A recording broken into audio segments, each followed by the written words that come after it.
There's one thing I'm thinking about more than anything else for ad creative right now that I believe is the key to making effective ads at scale. I'm going to explain it to you right now. The foundational principle that you need to have your head around for making great ads that are effective at selling your product is this. Every human action, like without exception, every human action starts from a place of self-interest. That self-interest is the driving motivator behind every single action that a human makes. And that is going to sound to some of you like a really pessimistic view of the world, but I don't think it is. In fact, I think it's neither good nor bad. I think that saying that every human action is self-interested is like saying gravity exists. It's a reality and a force in the world that is there, and it is not really good or bad. It just is the case. And if you think for a second, as a counter to this, about somebody who is sort of an extreme, compassionate, selfless kind of person, then take like maybe your mother is somebody you think of like this, somebody who sort of poured themselves out for caring for others. Or if you want to go sort of on the world stage, you think of Nelson Mandela or something like that, right? Some sort of famous figure of this. What I would say for even that person is that their behavior is self-interested in the sense, not that it is selfish, right? There's a distinction here between selfishness and self-interest, but that they are choosing the behaviors that they are choosing based on desires that they have for what it means for them to live a good or meaningful or beautiful life in some way or another. And so the point is, the self-interest is that they have values that they then live out, and those values may be for the good of other people, and yet it is interested in living out their own values, and those values express themselves in desires, okay? So this gets a little philosophical pretty fast for an advertising podcast, but I think it's crucially important to thinking through how ads work and how ads are effective. If it's the case that people are self-interested, then take that next step and say, where does that self-interest live? And I just got at it with words like values and desires. In the human experience, your self-interest expresses itself in your inner being in the form of your desires. And your desires are present with you all the time. And we can leave aside how your desires are formed. Are they formed by social factors, by purely biological genetic factors? Are they formed by your brain and rational mind? Is it purely emotional? Doesn't really matter. For this, it probably matters a lot actually in life. But for the sake of this conversation about advertising, it does not matter so much. The self-interest that somebody has expresses itself in the form of desires, which is the tangible experience of your self-interest. And that's happening all the time, everywhere you look. People they have certain desires about how to live their lives and really about what is going to bring them some level of joy or meaning or purpose or whatever, contentment in life. And they then express those, their actions become the outworking of those desires. And so their desires are the seat in their being of their decision making. And that is the reason this is so crucial to understanding for the sake of advertising. Because if your desires are the thing that produce your decisions, then it is your desires that an advertiser has to speak to in order to sell you products, okay? Now, we should take a moment right here and note that the moment that you start talking this way about human beings and breaking apart human psychology and thinking about what motivates humans to be the way they are, it can sound really mercenary, really, really fast. Like we're trying to pick apart the human condition just to sell them more stuff. And I'll just say here, one of the ways that you behave ethically in your business and in a way that is good is you actually deliver on the promises that you promise. Okay. So if you're creating great products and doing things that matter to you and that you think actually make people's lives better in some way by solving their problems or adding some amount of joy or whatever it is, right, that your product does for somebody, then your job is to communicate those promises about what your product does as well as possible to the people to whom it is most relevant at as much scale as possible, and then to deliver on that promise. And if you can do that really effectively, you can grow a large and profitable business. And that, I think, is a good thing on a lot of levels. So if you think back to this, then your job is to take those promises and align them with those desires. Okay. So there's a reason why I am thinking through the beginning of this podcast episode in these highly sort of philosophical terms. And it's because I've been spending a ton of my time recently with internally and with my team and with my clients thinking through this question of like what makes effective ads and how can we make better ads more often. And where I have landed as like the core place that I am putting my chips in and really am putting my chips in. Like this is where my team is spending its time with our clients. If it doesn't go well, they're going to be frustrated. And if it goes well, they're going to make money and we'll make money and everybody will win, right? The core place I have been thinking about and working with my team on is basically this issue, which is how can we make ads that speak in highly specific and tangible ways to people's desires? And if we can do that at scale, if we can do that, then I think we will make a lot of ads that sell products. And when I analyze past performing, high performing ads, there are some things that I've talked about plenty of times that are really important factors here, right? I've had Barry Hott on and we've talked about ugly ads and how being native to the feed can be really valuable for your ads. I've had Jess Bachman on and we've talked about, the idea of sort of measuring engagement carefully and thinking about a cycle of turning around creative. And Jess is a really creative guy and is thinking about those things those ways. I talk about the long form explainer, the importance of having lots of information that a customer needs to pull out their wallet and buy, to go from having no knowledge of your product to being willing to make a purchase in a very short amount of time. They need some information. They need some questions answered. They need to understand things really, really well. Clarity is really important. I talk a lot about clarity and all of that, but actually somewhere underneath all of that, what I really believe is that the messaging is the thing that is actually the most important. And that the messaging that is the most important, that the most effective messaging is the ability to speak into people's desires, what they're really looking for, the problems they're really trying to solve, and what they feel, what they strongly feel internally about themselves, about the world, and about your products, and how those things come together. Okay, and so let's think a little bit more about desires and and the way that desires differ among people. Okay, let's think about two different kinds of people for a second. Okay. The first kind of person, let's take a, let's take two different kinds of people. Okay. Two people. One of them is, they both do CrossFit. Okay. They're both really into fitness. Except one of them is a 25-year-old male and the other one is a 65-year-old male. They both do CrossFit the same number of days per week. They both are really committed to it.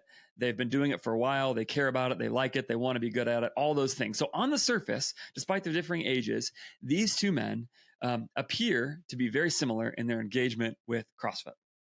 All right.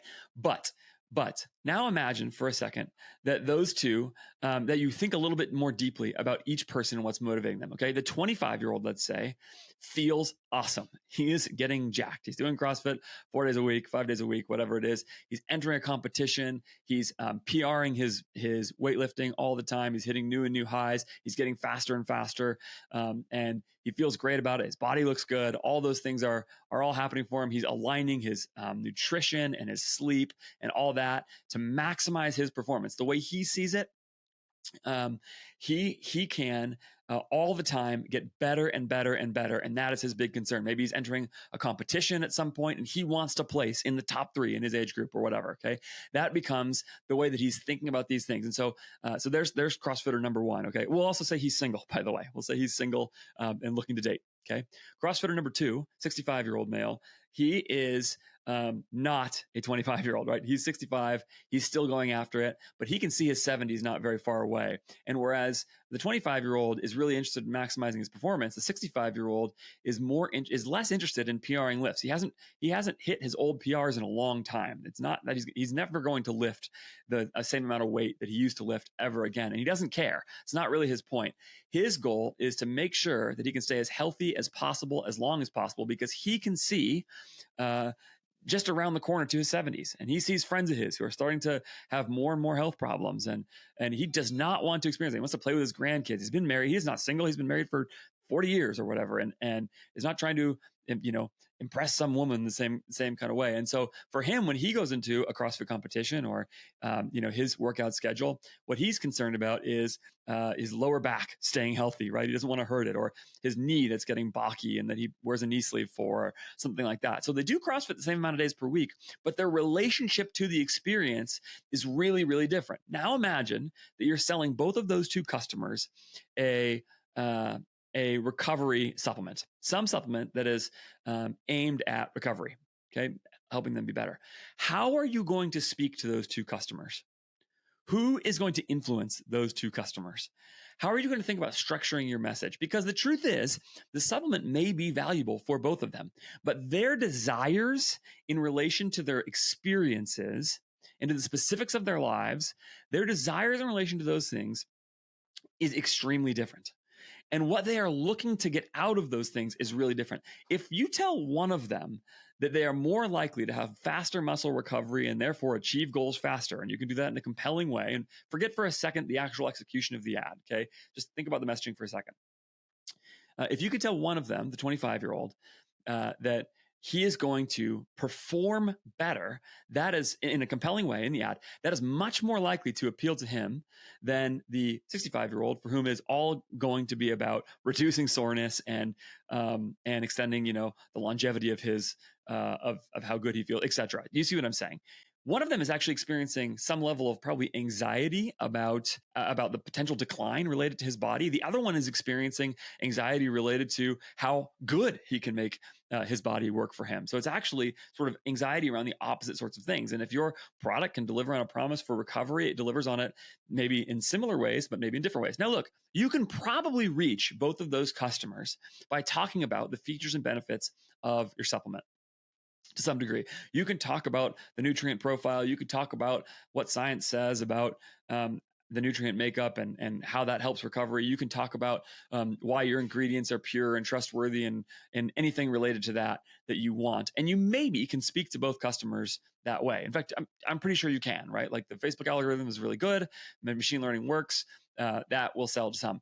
But I am convinced that you can probably sell a lot more product if you can speak more directly to the desires and experiences of those two different people. And crucially, to get to those different people, you have to think and message differently and more deeply than just sort of a broad swath approach to your advertising. If you are still tracking your meta ads, your purchases on your website with the native Shopify meta ads integration for your Pixel install, what are you doing? It is time to stop doing that and switch to Billy, BILY.ai, BILY.ai. Billy is what I use as a third-party Pixel tool. It is 100% server-side tracking, and it is awesome. It is incredibly fast and easy install, and it is the best, most accurate tracking for meta ads purchases that I am aware of in your dashboard. And the reason I know this is because I've tested it multiple times and then rolled it out with all of my clients, basically all of my clients, who now use Billy to track their ads as well.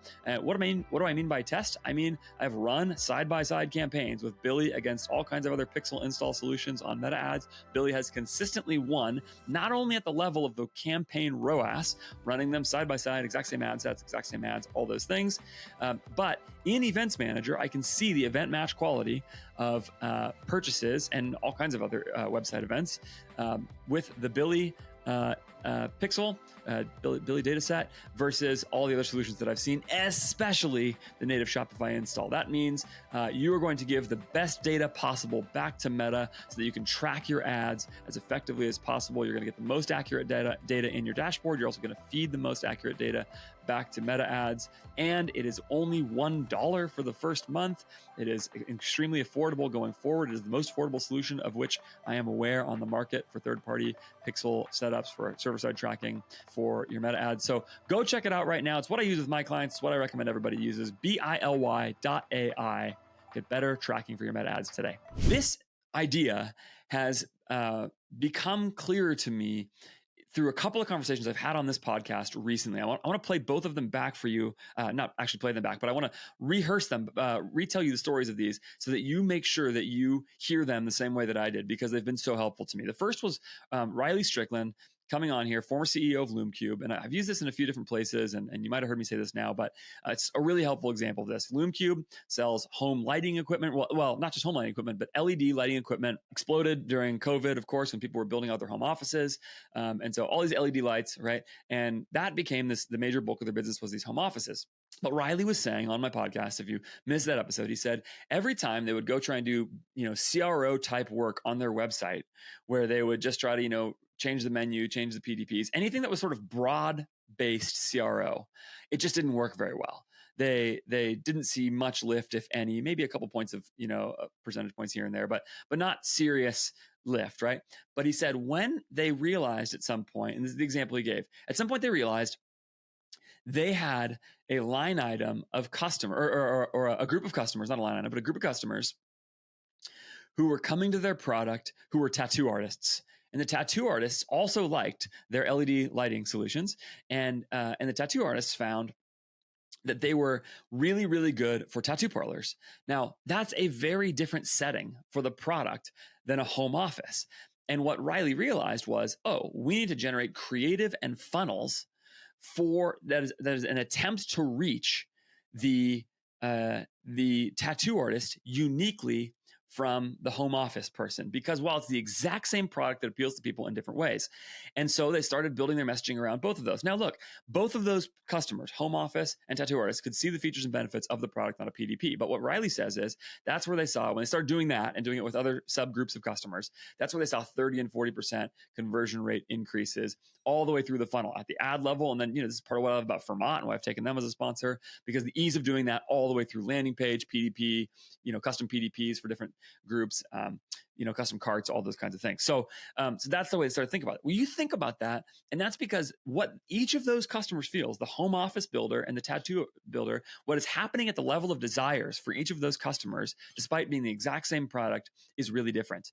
And they're using the product probably experiencing benefits of the product in different ways. And I want you to hold that thought in your mind for a second. The benefits of the product are subjectively experienced differently than for those two customers, even though the objective benefits of the product are exactly the same, right?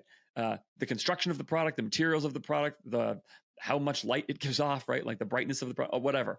All those things are exactly the same for both customers, objectively. But subjectively, they experience those benefits differently because of the different ways they're using them in their lives and the different problems they're trying to solve.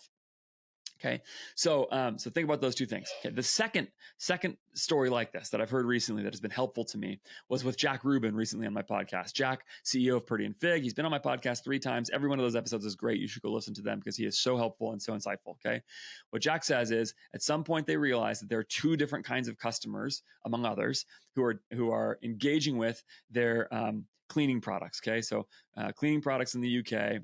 Clean products for like cleaning your house, okay, and cleaning your counters, whatever. What Jack says is one kind of customer is a spot cleaner, okay, where at the end of the day maybe they just see a spot on the counter and they spray that one spot, they clean it up, and then they put their cleaning products away. They're not rubbing down, they're not cleaning up the whole counter all at once. They're just cleaning a spot, okay. Customer number 2 is cleaning large portions of their house all at once, maybe even as a routine to end their day. Okay. Now, again, exact same product being sold to 2 different customers, but those customers are engaging with the product and engaging with the brand in pretty different ways. Actually, they're probably using more or less of it in different timelines. They're at the level of their desires, they are wanting something else. And Jack and I didn't get into exactly how they communicated differently to these 2 customers, but what he says is they started making creative for Facebook ads and really for all their advertising that was aimed differently at the way the product was useful to different ones of them. And that pushed their ad spend forward really far. And that is another really helpful example, because now you've got different people behaving in different ways with, once again, the exact same product. And those ways even seem kind of closer together, right, than the tattoo artist and the home office builder. And yet, probably in the psychology of each of those customers, they're trying to do something different. Maybe, and I'm just guessing now, right? But Jack and I didn't get quite into this, but maybe the spot cleaner really just cares about effectiveness and ease and those things, because for them, it's not about cleaning the whole house and making it sparkle or whatever. It's just like they just have a simple problem that they want to solve. And so speaking to that person is about making it clear, like it's 1 or 2 sprays, you wipe it down, it smells great, you're good, okay? And it's clean products, okay? It's not non-toxic. But maybe for the person who's spraying down their whole house, what they're going to know is, how is it going to smell when you spray it down on lots of surfaces all at once? And are we sure it's really non-toxic if we're going to put it on things that people are going to be around all the time? Whatever. I don't know. But you would think about those 2 things differently. You would give them different creative, and you would give them different approaches to the value of the product. And as Jack tells it, very similarly, the numbers bear this out, that as they started speaking more directly to each of those customers and their different experiences, the different desires, the better.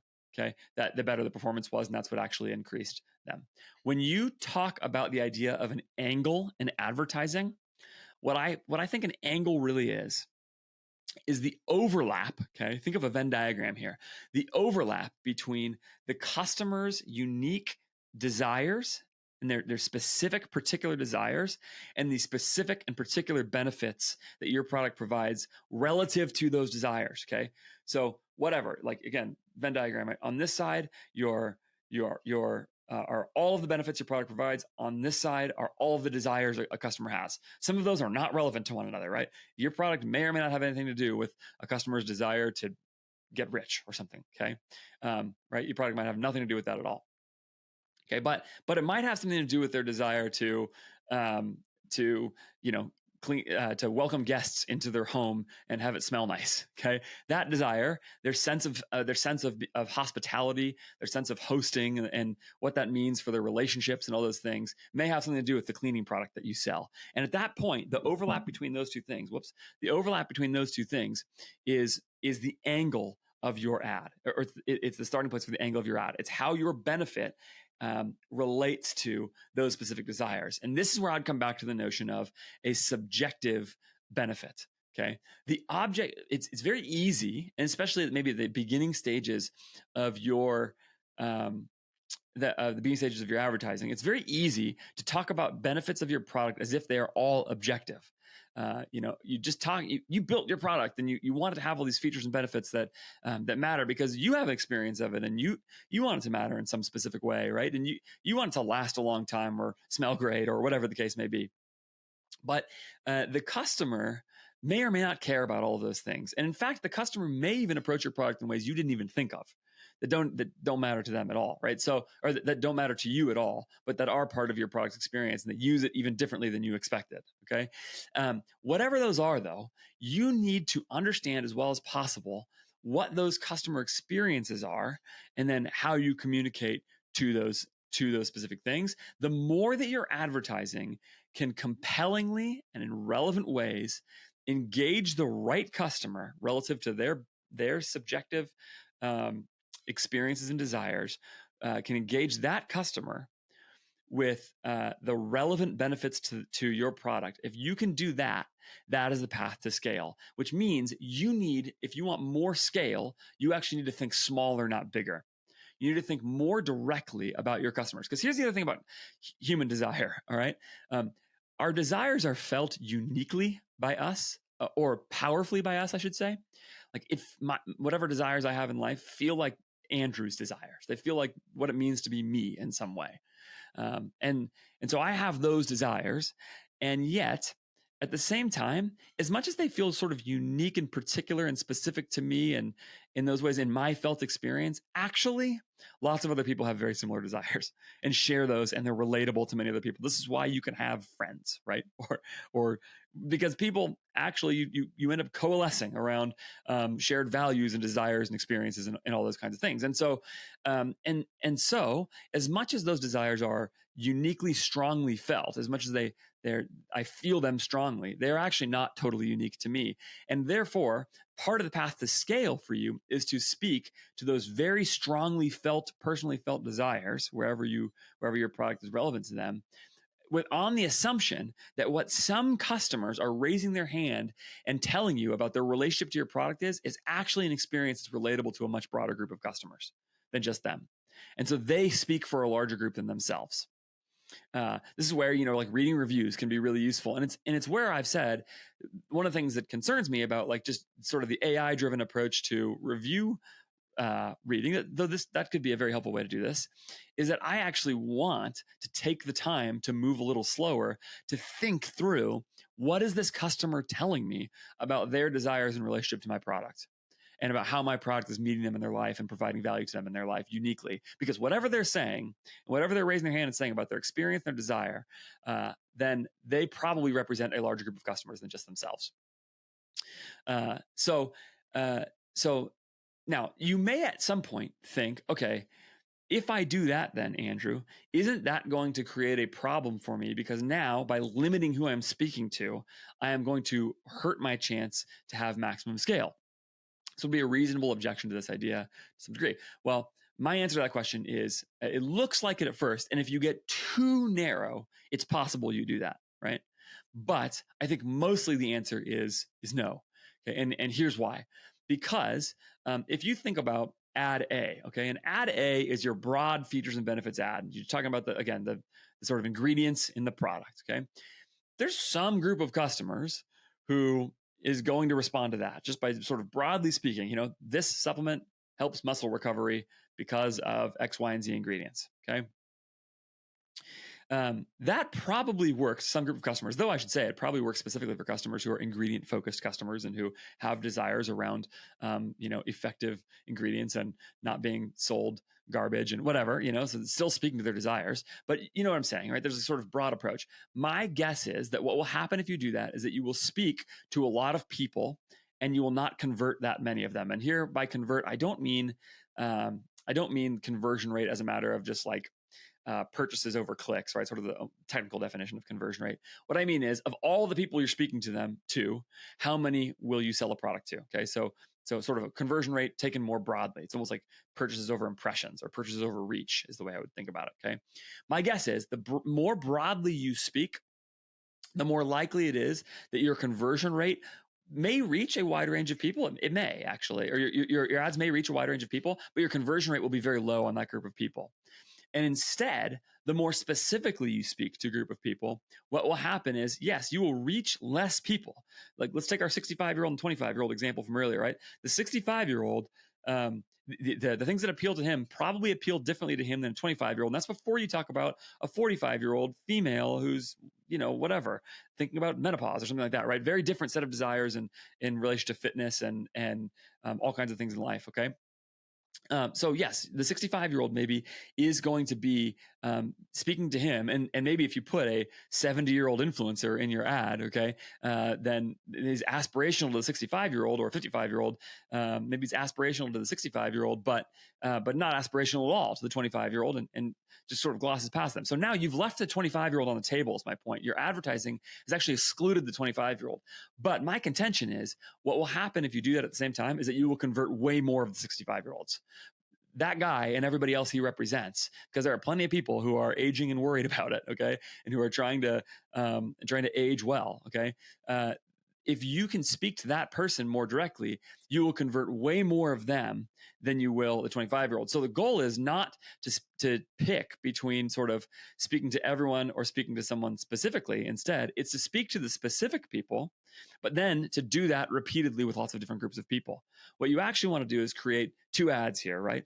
Not just two broad ads, but one ad for the 65-year-old, one ad for the 25-year-old, and of course, way more ads actually than that, but two different angles, two different approaches to those different people. And what I believe will happen for most businesses, and what Jack is telling you, what LoomCube, Riley Strickland is telling you, and what I've seen when I analyze the past ads that have been most effective for us, is that by reaching those people more specifically, but then reaching lots of those different people as much as is relevant to your product, you will convert more of those people. Again, conversions taken as purchases over reach, okay? You'll convert more of those people. And the more you can speak to more of those people more specifically, you'll end up reaching scale that way. Basically by piling a bunch of groups of people on top of each other instead of taking one massive group and trying to speak to all of them. That ends up being the path to the most scale, which is why many of these brands that are producing a huge volume of scale are producing so many ads. The point is not just taking a bunch of random shots that work, but the point is that you end up you focus more and more so you can tell your story more and more and more often. And that requires more and more ad concepts and more ideas and more angles to reach all those people. So to recap the concept here, where I'm putting my time, and again, where I'm putting my chips in with AJF Growth for myself, for my clients, and for my team, is as best as you can, understand the desires that the customer has who relates to your product. Read reviews, look at past ads, try to analyze them at the level of messaging. Look at whatever you can. There's even avatar type surveys you can do for this sort of thing. Try to understand those as deeply as you possibly can, labor over it, and try as best as you can to get not just to their behaviors, but to what's driving their behaviors, which is their self-interested desires, okay? Try as best as you can to understand what those desires are and to understand why they would take those desires and turn them into the action of buying your product, and then speak to that. If you can do that as many times as possible with as much clarity and specificity as possible, you are going to win at scale. Thanks so much for watching, for listening. Make sure to subscribe wherever you are doing that, and reach out to me, podcast@ajfgrowth.com or at Andrew J. Ferris on X. I would love to hear from you. If you have a thought or a disagreement, please take it public so that we can talk about it with other people chiming in and weighing in and giving their thoughts. I would love to hear what you have to say about this topic, if you've seen this work this way in your business or not, or if you think I'm just too pessimistic about the human condition. I don't think I am, but argue with me. You can see everything I'm doing at ajfgrowth.com. I would love to hear from you in any way you can.